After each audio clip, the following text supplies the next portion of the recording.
Olá, se você tem uma Bíblia, quero que vá ao livro de Jonas, capítulo 2. Se você não sabe onde está e trouxe sua Bíblia, simplesmente vá ao índice e encontre o número da página. Essa vai ser a maneira mais fácil de encontrar o livro de Jonas. Ou se trouxerem seu iPhone ou iPad, podem clicar. Agora quero continuar em uma atitude de oração e quero ensinar algo que é essencial para a vida. É o que me ajudou a manter uma paixão e um fogo ao longo da minha vida. Jonas, capítulo 2. É sobre isso que quero falar com vocês hoje. Estou muito animado para compartilhar com vocês hoje. Quero falar com vocês hoje sobre a desgraça à graça. Mais uma vez, da desgraça à graça. Você realmente poderia chamar essa mensagem: esta é a minha história, esta é a sua história, esta é a história de Deus. Muitos títulos que você poderia dar, mas literalmente estamos falando de uma história com a qual quase todos aqui estão familiarizados. Se não estão, estarão no final, mas estamos falando de Jonas, que todos sabemos que foi, de alguma forma, engolido por um grande peixe. E vou lhes dizer isso, realmente percebo que nesta série, todos que estão ouvindo e captando isso, percebo que Jonas para muitos é um livro difícil de engolir. Tudo bem, um trocadilho intencional, mas eu entendo, eu compreendo. Mas quero que saibam que há algumas evidências e coisas mencionadas na história e vou lhes dar algumas delas nas próximas semanas. Mas deixe-me dar uma... Vocês sabiam que no século 13 a.C., um sacerdote babilônico, uma espécie de historiador chamado Barassus, escreveu sobre uma criatura chamada Oás. Aqueles que ouvirem isso, segundo Barassus, emergiu do mar para dar sabedoria divina aos homens. Agora isso está registrado nos livros de história dos babilônios, então não como os seguidores de Cristo, não como o povo judeu, todo esse tipo de coisas. E isso está literalmente escrito. Os estudiosos frequentemente identificam este misterioso homem-peixe como o deus da água babilônico. Assim o conheciam, chamavam-no de I. Agora, o curioso que Barassus relata é que deram a essa pessoa em particular o nome de Oás. Então, Barassus, em grego, durante o período helenístico, é quando ele estava escrevendo Ioás. Ouçam isso. É apenas uma letra diferente do nome grego Ioannis. E assim, literalmente, quando estava escrevendo isso, teria saído como Ioannis, que acaba sendo usado no Novo Testamento grego para o nome Jonas. E quanto à letra I, que é omitida, porque ele teria escrito Ioannis na inscrição assíria, no contexto da discussão. Então, quando os assírios escreviam, literalmente omitiram o J das letras estrangeiras, eles ou a eliminavam e a substituíam por um I, ou a retiravam completamente. Portanto, não perca isso. Teria sido Jonas, como a representação grega de Jonas pareceria. Ouçam isso de fato na escrita assíria como Ioannis ou Oás. E isso é interessante, você tem uma história que se afasta dos judeus, não é a Bíblia. Alguns acreditam que está apenas na Bíblia, mas está nos livros históricos dos babilônios. Agora, Nínive, que é a cidade para a qual Deus enviou Jonas, era uma cidade assíria. Agora, o que isso essencialmente significa é que Barassus claramente escreveu sobre um homem-peixe chamado Jonas, que emergiu do mar para dar sabedoria ao homem. Essa é uma conexão com o que estamos falando. E assim Barassus afirmou ter confiado em fontes oficiais babilônicas para suas informações. Esta é apenas uma história da história que ele escreveu com tanta informação histórica. Nínive foi conquistada pelos babilônios no ano 612 a.C., mais de 300 anos antes de Barassus. É bastante concebível, pensem nisso por um minuto, que o registro de que Jonas, literalmente o sucesso que ele tem em Nínive, vamos chegar a isso na próxima semana, mas o sucesso que ele tem, literalmente Barassus está escrevendo sobre isso. E parece que o que aconteceu foi que durante mais de 3 séculos, os assírios de alguma forma deificaram Jonas. Imagina esse cara, assim como chegando à praia, provavelmente baseado no que aprendemos, você sabe como a ciência diz que ele teria sido lavado branco. Então pareceria muito, muito diferente. Ele chega e começa a ensinar e dar sabedoria. Toda uma cidade muda pelo que acontece. E assim os assírios o deificaram ao longo desses séculos. Então, quando a história, 3 séculos depois, chega aos babilônios, ele se tornou como um tipo de Deus. Agora, deixa eu te ajudar mais do que com a história que compartilhei com você. Uma das razões pelas quais as pessoas ficam obcecadas por Jonas é por aquilo que acreditam que o livro trata. Se vocês conhecem a história de Jonas, acreditam que se trata desse cara que foge de Deus. Ele se mete nessa tempestade, o lançam ao mar, depois um grande peixe, não uma baleia, diz grande peixe, não sabemos o que é. Esse grande peixe vem e o leva. E se você cresceu na igreja, tenho certeza de que já ouviu isso. Provavelmente você a ouviu em algum momento e as pessoas realmente lutam com toda a história. Mas olha, aqui está a questão.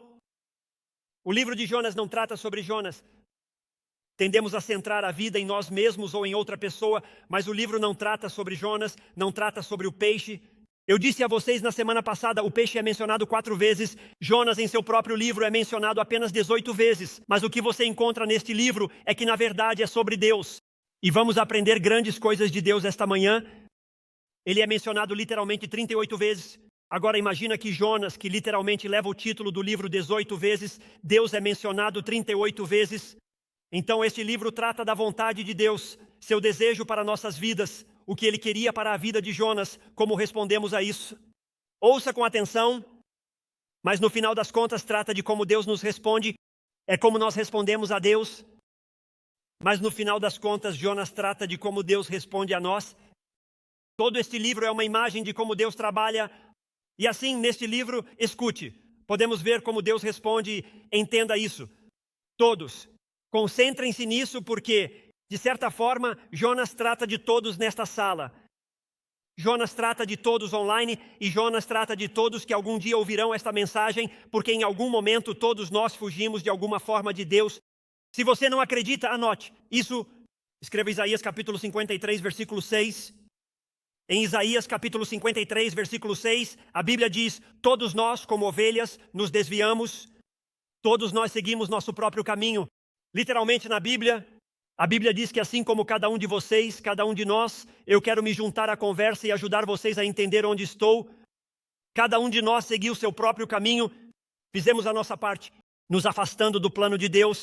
Isso é sério para Deus. Vá em Romanos 3:23. E em Romanos 3:23 a Bíblia diz: porque todos pecaram e estão destituídos da glória de Deus, significa que nós falhamos em alcançar o padrão, a marca que Deus tem para nós. A Bíblia diz que cada um de nós falhou nisso. Ninguém é perfeito.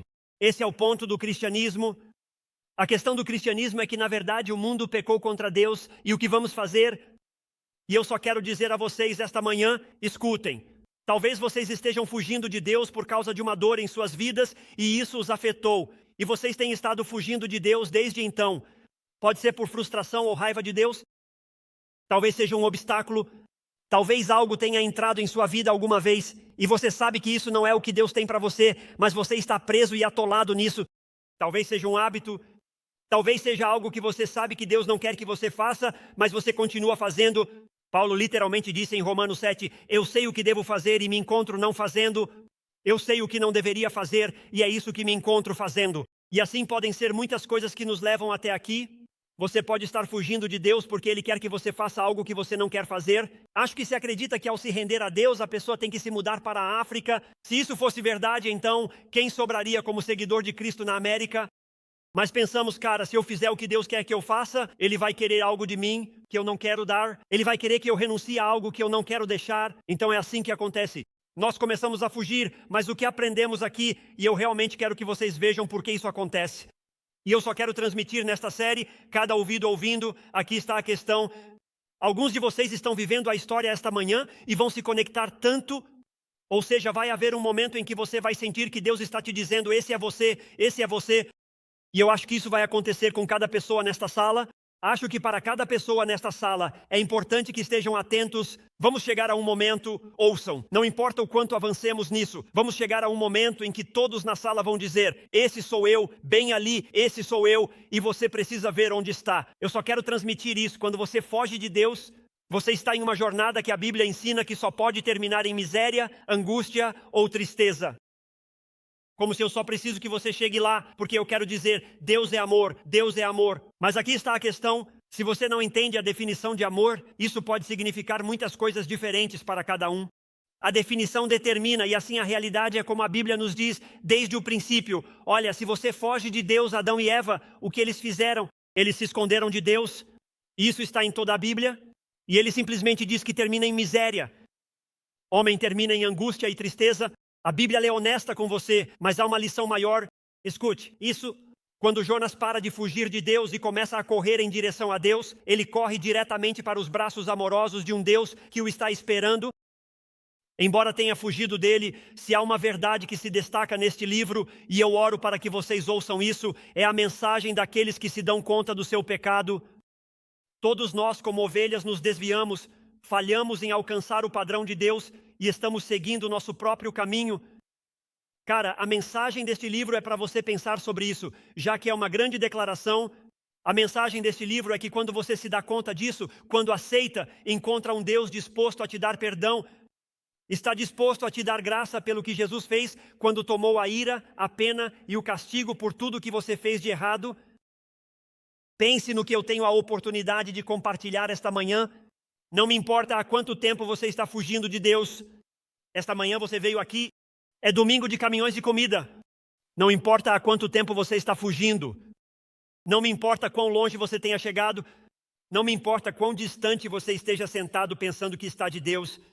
Há coisas que você e eu podemos fazer e quando as fizermos, encontraremos o perdão dos nossos pecados, encontraremos restauração e comunhão com Deus mesmo e Deus te dará a oportunidade, não importa onde você esteve, quão longe você chegou, de aproveitar ao máximo o resto dos dias da sua vida. E assim, cara, se você está aqui esta manhã, apenas pense sobre isso, simplesmente nos conectamos, nos encontramos, somos nós. Você está falando da minha vida, você está aterrissando na minha vida. Cara, se você está cansado de fugir hoje, aqui estão os passos. São só 2, não vou te sobrecarregar. Número 1, aqui vamos. Tenha uma conversa com Deus. Cara, isso é simples ou não? Quero dizer, isso está na Bíblia. Vou te mostrar isso hoje, mas apenas tenha uma conversa com Deus. Eu diria da forma como o texto nos apresenta, e vamos percorrer a história, eu diria como clama a Deus. Porque o primeiro lugar para onde vai Jonas, agora me deixe te atualizar se você perdeu na semana passada. Jonas passou de um plano perfeito que Deus tem para a sua vida, ele passou de um plano perfeito para onde foge de Deus. Ele pagou para subir no barco, custou caro, e ele embarcou em um barco que o levou longe, muito longe. Deus o estava chamando para ir 550 milhas em uma direção. Ele foi 2.500 milhas na direção oposta. Ele paga a passagem, embarca no barco e chega uma tempestade, perde seu dinheiro, chega a tempestade e nem sequer fala com Deus.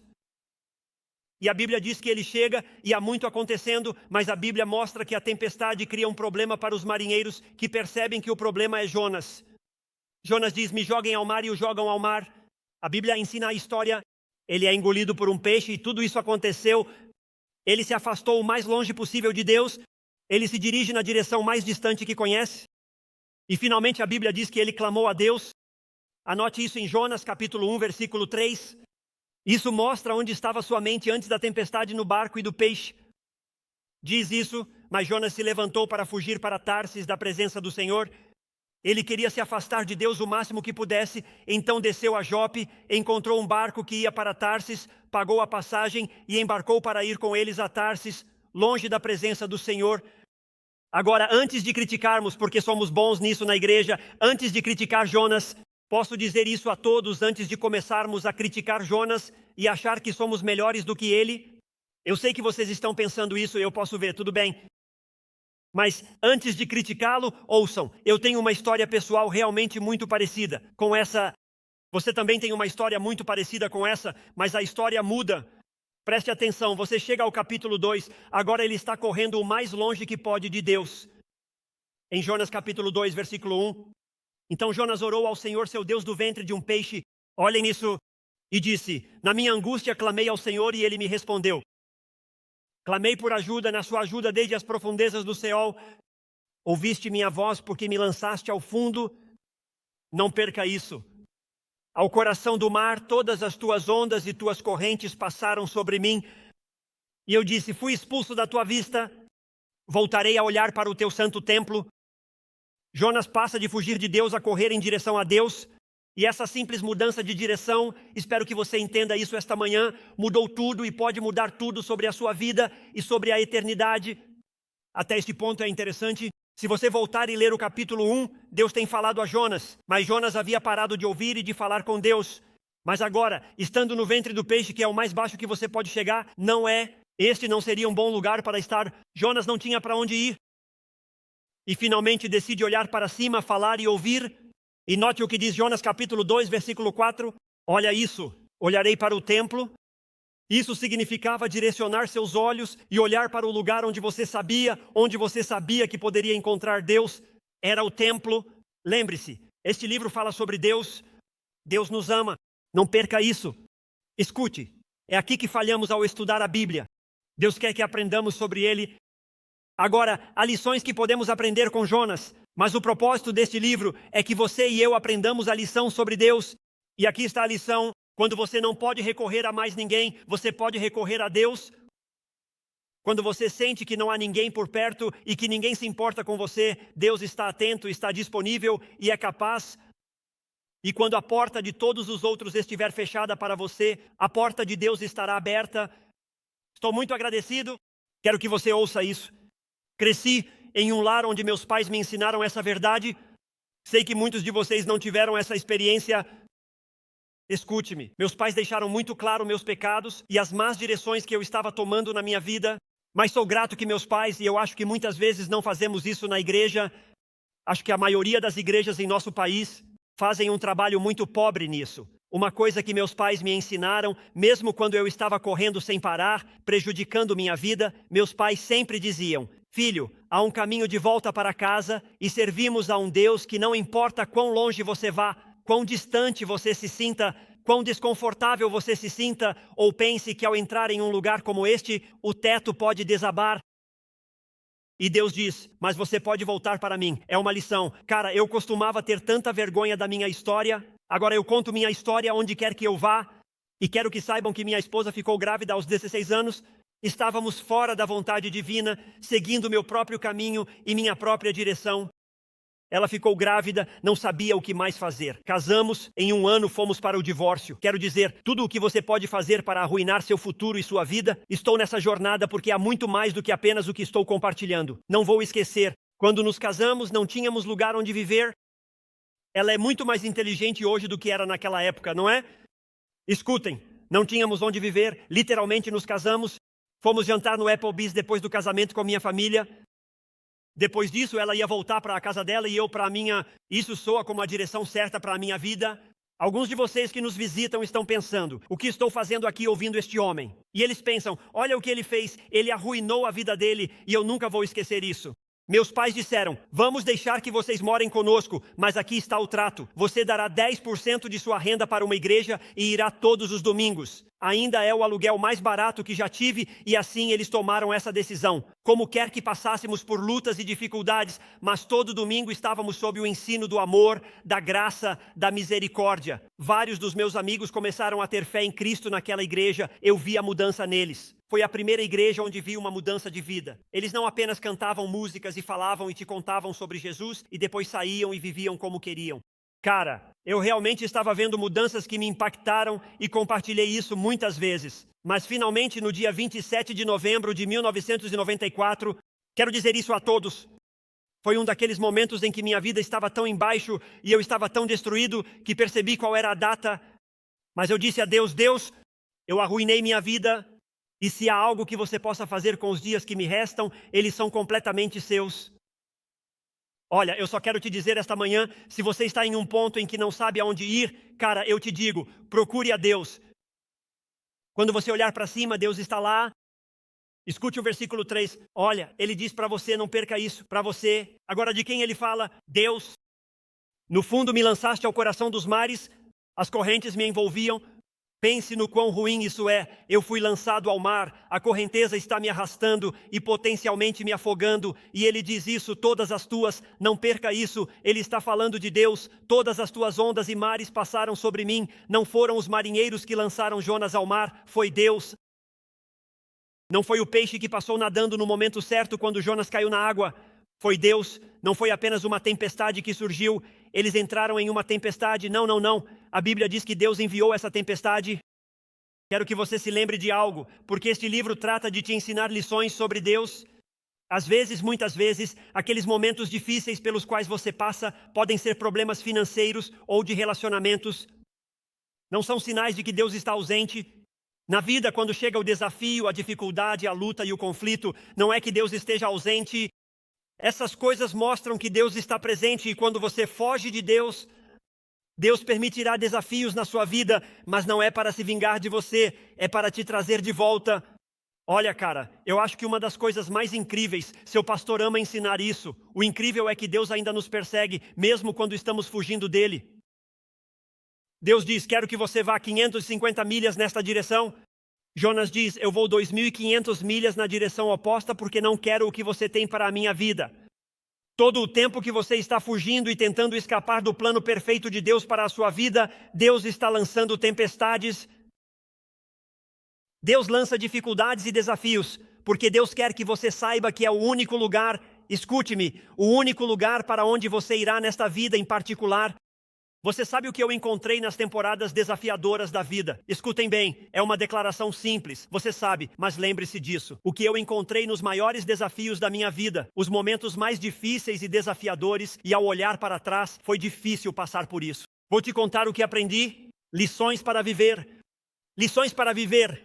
Isto é o que você vê no versículo 1, Jonas. Orou ao Senhor, seu Deus, do ventre de um peixe. Não é um lugar onde você queira orar nem estar. E ele disse, clamei na minha angústia ao Senhor, não perca isso. E ele me respondeu, clamei por ajuda desde o mais profundo. Isso é basicamente o inferno. E você ouviu minha voz? E para aqueles de nós, escutem-me. Vamos agora, isso é o que às vezes perdemos em Cristo. Eu te digo, você de repente vem à fé em Cristo, vai à igreja, melhora na vestimenta e no comportamento, pelo menos na igreja. E antes que você perceba, você pensa que sempre foi bom e maravilhoso e que nunca cometeu um erro. Mas para aqueles de nós que vivemos esta vida e passamos por essas coisas, esta não é uma declaração pequena. Esta não é uma declaração pequena quando ele diz, clamei. E você ouviu, clamei do pior lugar e você ainda ouve. Você vai conseguir isso? Você sabia que Jonas não oraria na proa do barco? A Bíblia diz que a tempestade ficou tão ruim que os marinheiros ficaram assustados. Eles já tinham estado em tempestades antes e mesmo assim ficaram com medo. E no entanto, eu acho isso interessante. Pediram a Jonas, você vai orar. E Jonas não oraria na proa do barco. E ouça isso sim, ele orou no ventre do peixe porque foi mais para baixo. E a lição é, todos que, especialmente se você está de visita e não cercado de ensinamento, deveriam entender isso. Sempre dizemos, Deus é amor e Deus é amor. Deus é amor, Ele é. Mas se a sua definição de amor é diferente da definição dele, você tem um sério problema nessa equação. E assim eu quero dizer a todos e cada um de vocês nesta sala, a Bíblia ensina que Deus sabe e Deus entende e que a pressão produz. Vamos agora? Alguns precisam lembrar disso no ensino de seus filhos. Meu nome é Cris e sou seu amigo. A Bíblia sabe e a Bíblia ensina e insiste que a pressão produz. A Bíblia diz que a pressão produz e assim Deus vai usar a pressão. Deus pegou o barco e o sacudiu, pegou Jonas, o sacudiu e o jogou ao mar, enviou um peixe. Deus estava sacudindo o seu mundo. Olha, Deus permite a pressão como um desafio, mas há duas respostas à pressão e à adversidade. Algumas pessoas escolhem se afastar de Deus. Tenho certeza de que neste prédio e em 2 serviços com uma multidão como a de hoje, haverá algumas pessoas que escolherão a primeira opção. Algumas pessoas na adversidade, dificuldade e desafio escolhem se afastar de Deus, porque eles pensam que o Senhor não cumpre com suas expectativas. Pensem nisso. O Senhor não faz o que eu acho devia, não o maneja como eu acho que deveria, não responde como eu acho que deveria. A Bíblia diz que os caminhos dele não são nossos caminhos, os pensamentos dele não são nossos pensamentos, ele vai agir de forma diferente. Se Deus não cumpre nossas expectativas, ficamos decepcionados. E para muitas pessoas, quando olham para a vida, culpam a Deus pela vida. E como o Senhor permitiu que a adversidade ocorresse, nós o questionamos, por que Deus fez isso? A adversidade ocorreu sem perceber o que a Bíblia diz e ensina. Eles o culpam e viram as costas para Deus permanentemente, fugindo dele. E assim começam a rejeitar a Bíblia. Escute. Quando as pessoas têm um conhecimento parcial das Escrituras, eu digo, vivemos em um mundo onde temos um conhecimento parcial das Escrituras. E então acontece que quando o conhecimento parcial das Escrituras e dos caminhos de Deus não coincide com o nosso entendimento, pensamos que Deus não é fiel, que a Bíblia não é confiável e que Deus não cumpre suas promessas. Mas eu preciso que você me escute com atenção. O problema não é a fidelidade de Deus, mas sim a interpretação que fazem do que percebem como essas promessas e o desejo de seguir seus próprios planos. Pode acontecer comigo e pode acontecer com você. Pode acontecer com você, todos os que você conhece. E isso é o que acontece quando isso acontece conosco. Escute bem, todos os anos desperdiçamos nossas vidas. Quando as pessoas se afastam de Deus, quando se afastam da verdade, elas desistem. Desistem. Eu já desisti antes de todos os bons planos que Deus tem para mim. E escutem isso, a adversidade que Deus projetou. Quando chegarmos ao céu, podem perguntar: Cris estava certo naquele domingo. Não sei se estava certo, todo mundo bem? Nem estou certo disso. Então todos relaxem, tá bom. Mas eu vou te dizer isso, eu sei que estou certo sobre isso. E se você perguntar a Deus: será que Cris estava certo ao dizer que você desenha a adversidade para nossas vidas com o objetivo de nos aproximar de você? E Deus vai dizer absolutamente, está em toda a Escritura, tenho muitos versículos que provam isso. Não respondemos à adversidade corretamente e desperdiçamos a vida. Você sabe qual é a definição de desperdiçar sua vida? Fazer as coisas do seu jeito em vez de do jeito de Deus. É tudo o que você precisa para desperdiçar sua vida. Você não precisa definir dinheiro, roupas, casa, carros ou nada disso. Você pode deixar tudo isso de fora. Seguir sua própria agenda, não a de Deus, é desperdiçar a vida. A Bíblia ensina que isso é uma vida desperdiçada. E eu ensino isso hoje com amor. Espero que ninguém fique preso nisso. Há outra opção. A opção é decidir por um relacionamento mais profundo com o Senhor. Em vez de me afastar do Senhor ou deixar a adversidade me afundar, a melhor opção é me aproximar de Deus e perguntar: Deus, o que preciso aprender? O que eu preciso ajustar? O que eu preciso fazer? E é isso que Jonas faz. Se você voltar e ler Jonas capítulo 1, para aqueles que perderam a mensagem anterior, ouçam, vocês descobrirão que Jonas nunca diz uma palavra a Deus. Durante toda a viagem no barco, durante a tempestade e o peixe, Jonas não fala com Deus, ele não vai à igreja, ele não estava fazendo estudo bíblico. Se você o chamasse e dissesse: ei, vá à igreja, ele diria: não vou à igreja. Eu não quero fazer parte disso, eu não tenho nada, eu não estou tentando ser mal. Este é o profeta de Deus que Deus usará para um grande avivamento. Todos nós podemos chegar a esse lugar. É melhor que você não assuma que nunca poderia, porque você não sabe que a adversidade está por vir na sua vida. E se você ler a história, ele não diz palavra. Eu não queria orar. Vai orar? E ele diz: não vou orar. E não perca isso. Se Jonas tivesse tido a conversa no barco que teve no peixe, nunca debateríamos se houve ou não um peixe, se ele o engoliu ou não, se fez isso ou aquilo. É culpa de Jonas que ainda estamos aqui, com dificuldades para entender tudo isso. Se ele apenas tivesse tido a conversa no barco. Mas aqui está a questão. Escute, assim como todos nós, esperamos até estarmos em uma encrenca antes de orar. Vamos, tem pessoas reais no prédio esta manhã. Não vamos brincar de igreja, vamos fazer a igreja e realmente reconhecer onde estamos. Cris, eu tenho que dizer a vocês, não consigo contar quantas vezes nunca recebi uma ligação para aconselhamento matrimonial, mas recebo a ligação quando o parceiro vai embora. Nunca recebi a ligação para aconselhamento financeiro, mas recebo uma ligação quando estão arruinados e prestes a perder tudo. Não posso contar quantas vezes recebo a ligação, mas a ligação chega no meio das encrencas. E além disso, eu não sou Deus, então estamos em apuros se acham que eu posso resolver seus problemas. Mas eu já vi isso tantas vezes que, cara, talvez a gente não clame antes de sermos pegos. Clamamos depois que somos pegos e então oramos. E veja o que ele diz, isso está na sua Bíblia, isso está escrito porque às vezes acreditamos que somos diferentes das pessoas daquela época e todo esse tipo de coisa. Galera, eu digo a vocês, não há nada novo debaixo do sol, como disse o homem mais sábio que já caminhou pela terra, além de Jesus Cristo. Se você voltar e ler Gênesis, vai notar que coisas que nos surpreendem nesta sociedade já aconteciam lá. Eram as lutas do Antigo Testamento, porque isso é o que as pessoas fazem. Mas ele escreve isso, diz: clamei ao Senhor, ouça isso da minha angústia. Quando você lê o livro de Jonas, Deus diz: vá 550 milhas nesta direção, e Jonas diz: não, melhor eu ir 2.500 milhas nesta outra direção. Deus manda uma tempestade e todos no barco perguntavam: quem está errado? Quem não faz o que é certo? E Jonas está dormindo lá embaixo no barco porque não se importa. Não perca isso. É isso que ele nos diz no capítulo 1. Porque no mundo, pense nisso, você acha que Deus ouviria sua oração? Apenas leia o capítulo 1. Não posso enfatizar o suficiente que quando encontram Jonas na tempestade, ele está dormindo. Ele não está dormindo porque está em paz e tem fé em Deus. Ele está dormindo porque não se importa com ninguém nem com nada, exceto consigo mesmo e sua vida. Não há razão para que Deus ouça Jonas. Só quero dizer aos seguidores de Cristo que às vezes são críticos em vez de oferecer a graça de Deus. Como é que em um momento em que Deus não deveria tê-lo ouvido, Deus o ouve? É isso que Deus faz. Aqui está o homem que Deus está dizendo, está por conta própria, fazendo o que quer, me fez lançar uma tempestade sobre as pessoas e eles jogaram a carga no mar. Todos os marinheiros naquele barco perderam seu salário pela desobediência de Jonas, como se dissesse: Jonas, você está arruinando a vida das pessoas e desperdiçando a sua... E a Bíblia diz que Jonas clama e o Senhor o ouve. Só há uma coisa que impedirá que Deus te ouça. Só há uma coisa que impedirá que Deus ouça suas orações. Escutem-me muito bem, não. É a localização. Não é quando foi a última vez que você foi à igreja, nem quando você fez isso ou aquilo, ou se você precisa começar a fazer algo ou aquilo. A única coisa que impedirá que Deus ouça suas orações é não lidar com o pecado que você reconheceu em sua vida.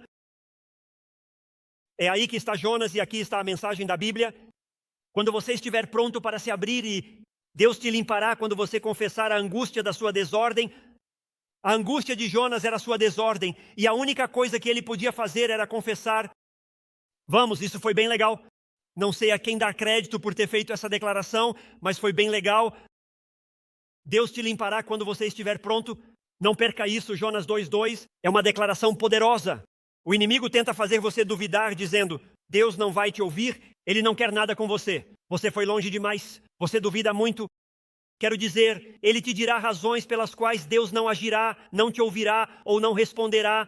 E assim chegamos à igreja e ficamos com as mãos nos bolsos, simplesmente passando pelos movimentos, porque realmente não acreditamos no que Deus nos diz e então estamos lutando. Jonas se levanta e diz: eu terminei com a desordem, estou pronto para o que você tem para mim. E a Bíblia diz no versículo 2, e ele me respondeu: Deus ainda estava lá, não é incrível? Por isso cantamos essas canções, por isso nos reunimos e ensinamos, por isso nos amamos uns aos outros, e por isso vamos atrás da nossa cidade. Porque não importa onde tenham estado, não importa o que tenham feito, não há uma lista para te levar ao céu, há um Salvador para te levar ao céu, e o nome dele é Jesus.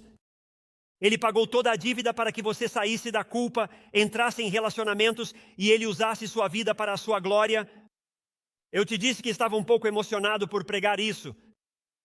É que eu posso fazer isso uma segunda vez. Se você reconhecer onde está e você se lança na misericórdia de Deus, a Bíblia diz que Ele te ouvirá e Ele fez. Olha o versículo 4. Fui expulso da sua presença. No entanto, voltarei a contemplar o teu santo templo. Águas chegavam até o meu pescoço. Profundezas do mar me envolviam. Algas estavam se enredando na minha cabeça. Você está sendo muito descritivo aqui. Versículo 6. Arrastando-me até os fundamentos das montanhas, a terra me tragou, e para sempre suas fechaduras se fecharam atrás de mim. Mas tu, Senhor meu Deus, resgataste minha vida da cova. Ao sentir que a vida estava se esvaindo, me lembrei do Senhor, e minha oração chegou até você, até o seu santo templo. Esta é a segunda vez que ele menciona o templo. No versículo 4 ele disse: voltarei a olhar para o santo templo. E no versículo 7 ele menciona que sua oração chegou até o templo. Agora Jonas nos diz em Jonas capítulo 1 que Jonas fugiu da presença do Senhor. Mas isso é o que Jonas sabia? Escute, e sabe o que eu adoro em uma mensagem assim? Alguns de vocês podem não estar prontos para responder hoje. Alguns podem ser céticos e precisar de mais respostas. Talvez você esteja nessa busca para ver se vai se envolver com Deus e confiar sua vida a Cristo e todas essas coisas. Mas o que eu adoro em uma mensagem como essa é que Jonas está lá no ventre do peixe, mas ele se lembrou. E espero que vocês parem de fugir de Deus e comecem a correr em direção a Deus hoje. Mas o que eu vou fazer esta manhã é colocar algo em suas mentes para que, se houver um dia em que precisem, possam se lembrar e fazer como Jonas fez. Deus disse que quando você leva seu pecado, e Jonas sabia disso, se ensinava no Antigo Testamento que quando você leva seu pecado ao templo, à presença de Deus, quando se rende e entrega a Ele naquele lugar, ali estava a presença de Deus no templo. Agora você e eu somos templos, então a presença de Deus está dentro de nós. Por isso a Bíblia diz para você refletir sobre sua vida e como você vive por causa da presença do Senhor. Está contigo, mas aqui teria sido para o templo. Ele estava fugindo de Deus, mas agora está dizendo que vai correr em direção à presença de Deus. E sabe o que ele encontrou? Encontrou o propiciatório? Você sabe o que ele encontrou? Encontrou um lugar de graça. Quando você corre em direção a Deus, encontrará graça. Mas há um segundo passo. Tenha uma conversa, clame, confesse. Entregue a Deus, depois note o segundo. Comprometa-se com Deus e seu plano. Agora, não estou te dando os 4 passos de um batista, nem os 2 passos de um luterano, também não o passo de um metodista. Só estou dizendo, não estou te dando tudo isso. Só estou dizendo os 2 passos do que está aqui na Bíblia. Em segundo lugar, ele se comprometeu com Deus e com seu plano. O versículo 8 é sobre isso. Ele termina sua oração no versículo 8. Olha isso, aqueles que veneram ídolos vãos abandonam sua fidelidade. Deixe-me ler para você de outra tradução, porque acho que é uma boa tradução disso. Escute isso. Aqueles que se agarram a ídolos sem valor, sem dúvida, perdem a graça que poderia ser deles. Agora, eu adoro isso aqui porque fala de ídolos sem valor. Agora você vai entender isso. Jonas entendeu algo que muitos de nós nunca entendemos. Escutem bem. Jonas entendeu algo que a maioria aqui nunca entende. Sabe o que é? Entendeu o silêncio e a solidão. Teve um momento para pensar. Com ele está no ventre de um peixe. Não há parque de diversões, nem restaurantes, nem televisão. Ele não viu Netflix por 3 dias e saiu pronto para pregar sobre Jesus. Nada disso está lá. Tudo o que ele tinha era ele e Deus. Então ele teve tempo para pensar e está pensando na vida. Está pensando em sua decisão. Ele desacelerou a vida. Bem, ele não desacelerou a vida. Espero que todos ouçam. Deus desacelerou a vida. E uma das melhores coisas que posso fazer por todos aqui presentes é dizer que em um mundo que te diz vai, vai, vai, Deus está te dizendo espera. Jonas teve o tempo que alguns de vocês nunca tiraram para avaliar sua vida a partir da perspectiva de Deus, das Escrituras e de Jesus. E isso é o que ele orou. Todos os que adoram ídolos vão... Seu momento de reflexão o levou até aqui. Seu tempo de tranquilidade o levou a este lugar. Todos os que adoram ídolos vãos, isso é uma paráfrase, se afastam do Deus que lhes oferece misericórdia. Sabe o que eu estava dizendo? Escute-me, Satanás não precisa te fazer mal. Ele só pode te deixar ocupado, porque dizia que todos os que pegam suas vidas e as jogam em coisas que realmente não importam, renunciam ao único que realmente importa. Agora, hoje em dia, não esculpimos ídolos, mas os temos. Alguns de vocês realmente adoram seu carro. Alguns cuidam melhor do seu carro do que da sua alma. Alguns de vocês se idolatram, cuidam melhor do seu corpo e da sua mente e todas essas coisas do que da sua própria alma com Deus. Alguns de nós adoramos golfe ou esportes. São nossos passatempos, nos consome nosso tempo. Podem ser a carreira profissional, o lar, as roupas, a fortuna, a riqueza ou a fama. E assim é como você pode saber. É fácil dizer, não tenho um ídolo, minha esposa não me deixa jogar muito golfe. Temos coisas que dizemos, estou brincando. Todas as damas, estou brincando, não fiquem bravos. Vamos, como sabemos se você tem um ídolo? Qualquer coisa que você coloque acima de Deus como prioridade é um ídolo. Qualquer coisa a que você dedique mais tempo, mais atenção, mais afeto, mais processo de pensamento, se torna um ídolo. Eu já disse isso antes. Meu amigo, você foi criado para adorar a Deus. E se você não adora a Deus, sem dúvida, você adorará algo. Há tantas pessoas que dizem, não sei minha posição com Deus, nem se quero confiar. Meu amigo, você foi feito para adorar a Deus. E se você não adora a Deus, você está adorando algo. Você está adorando o seu intelecto. Você está adorando o seu orgulho, sem reconhecer a necessidade de Jesus. Não estou criticando ninguém, só estou dizendo que podem ser muitas coisas. Compartilhei minha história de destruição e más decisões. Mas a realidade é que todos nós fizemos isso. É Romanos 1:25, está no Novo Testamento. Escute o que a Bíblia diz, porque trocaram a verdade de Deus por uma mentira. Estamos fazendo isso na nossa cultura, estamos fazendo isso no nosso mundo. Escute-me. E será que não adoramos nos enfurecer com o mundo, os meios de comunicação e os políticos? Em qualquer área da sua vida você trocou a verdade de Deus por uma mentira? Você trocou a prioridade de Deus por uma mentira? Você trocou a prioridade de Deus por outra prioridade? Chris, não estou tentando ser um pregador severo, só estou tentando nos levar a um lugar racional para refletir e questionar. Ele diz, trocaram a verdade de Deus, o que Deus queria. Isso é o que Jonas fez. Ele trocou o que Deus queria por uma mentira que ele queria. Este não é o melhor plano, olha o que diz. E adoraram e serviram a criatura em vez do Criador, que é bendito para sempre. Olhem, pessoal, escutem. Se vocês acreditam em algo fora do plano de Deus como o melhor plano, e isso é o que Deus está chamando você a acreditar, isso é fé. A fé é dizer que o que Deus me chama a fazer tem que ser o melhor para mim. Então, qualquer estilo de vida, qualquer ajuste está sentado no meu coração. O que Deus me chama a fazer é o melhor plano, mas Ele diz, quando você escolhe acreditar em algo diferente, você está colocando sua confiança em um Deus criado. Você está servindo a uma coisa criada em vez do próprio Criador. E quando Jonas estava no oceano, no grande peixe, e eu realmente acho que ele não se voltou para um ídolo, ele parou e disse, eu persigo o egoísmo e minhas ideias preconcebidas sobre o que deveria acontecer, como veremos. Esse era o problema dele. E ele diz, eu desacelerei a vida, eu vi o desafio da vida, eu vi o fim, são ídolos sem valor. Não valem a sua vida, não valem o seu tempo, não valem suas viagens, não valem seu dinheiro. É isso que ele está nos dizendo. E ele disse, cara, estou confiando em Deus e Deus cumpriu. Isso nos ensina que Deus fará o mesmo por você. Quero que notem a mudança de compromisso, não percam isso. Versículos 8 e 9. Sabem o que mais gosto no cristianismo? Minha coisa favorita sobre o cristianismo é quando as vidas mudam radicalmente. Quero dizer, nossa igreja está cheia de pessoas que mal posso esperar para ouvir. Estamos trabalhando para tentar reunir testemunhos deles. É como se suas vidas tivessem se transformado radicalmente. Diz isso no versículo 8. Os que adoram ídolos abandonam sua lealdade. Em outras palavras, perdem a misericórdia de Deus para eles. Versículo 9, ele diz isso, mas olha, estou me ajustando. Bom, você está na barriga de um peixe, né? Eu, em contrapartida, te oferecerei sacrifícios e cânticos de gratidão. Vou mudar a forma como falo. O que prometi, cumprirei. O que eu disse que vou fazer, eu farei.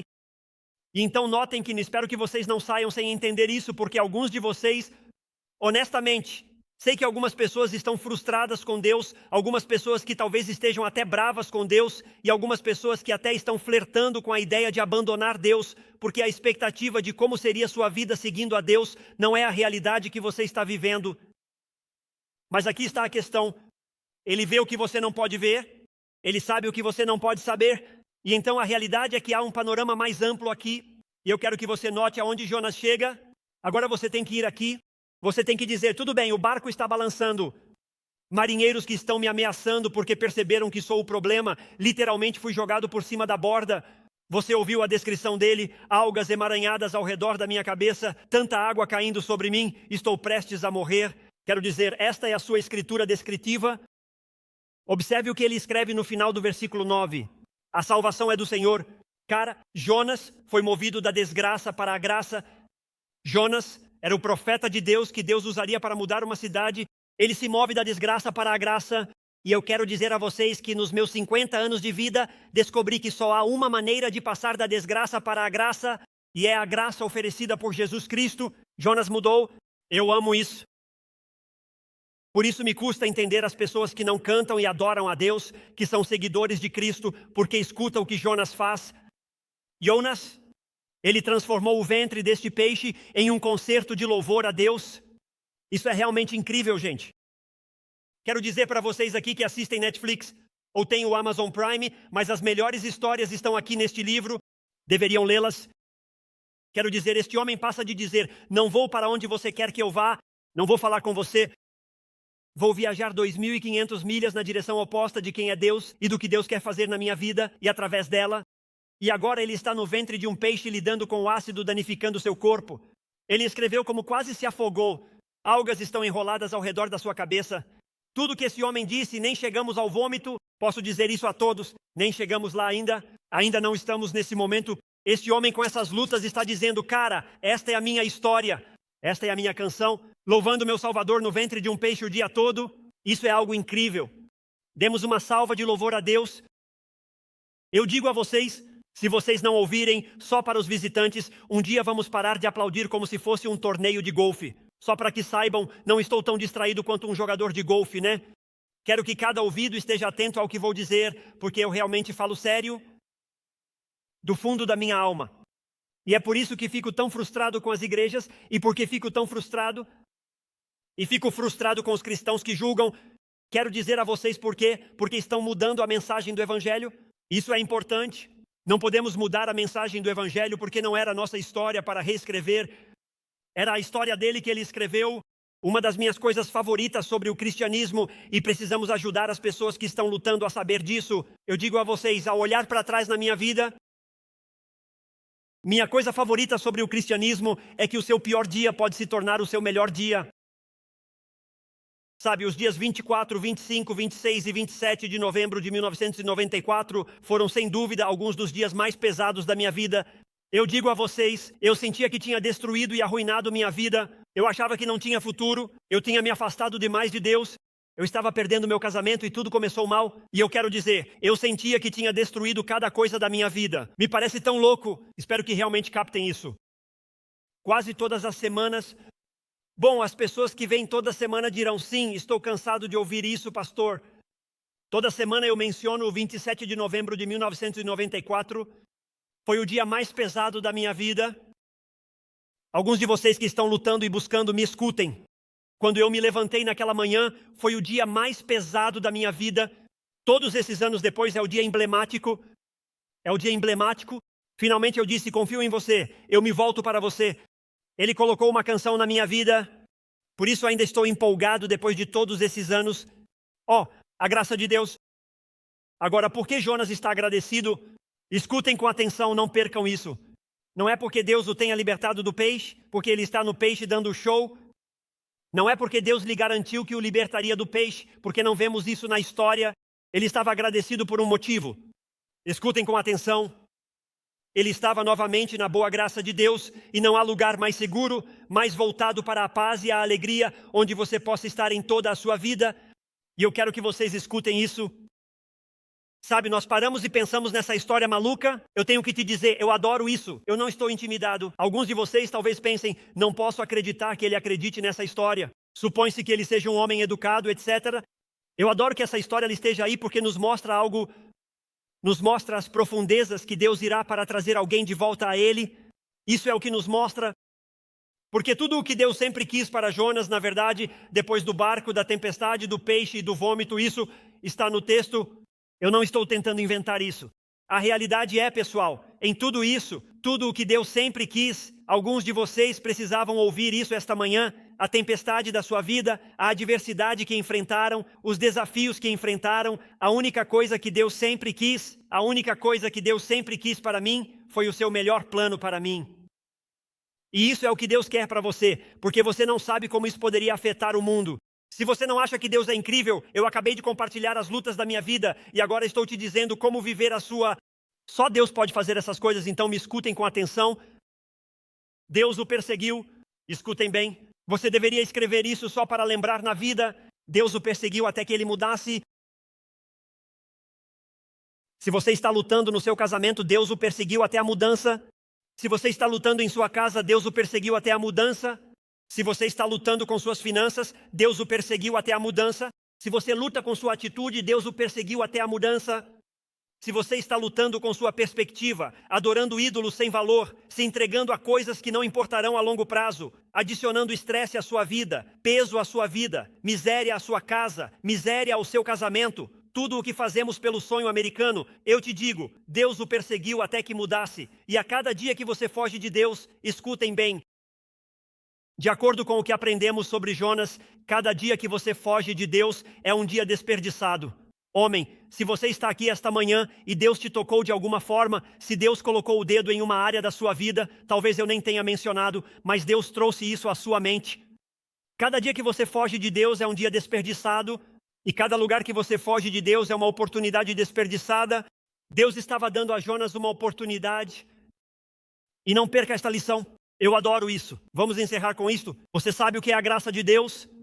A graça de Deus chega àqueles que se comprometem com Ele.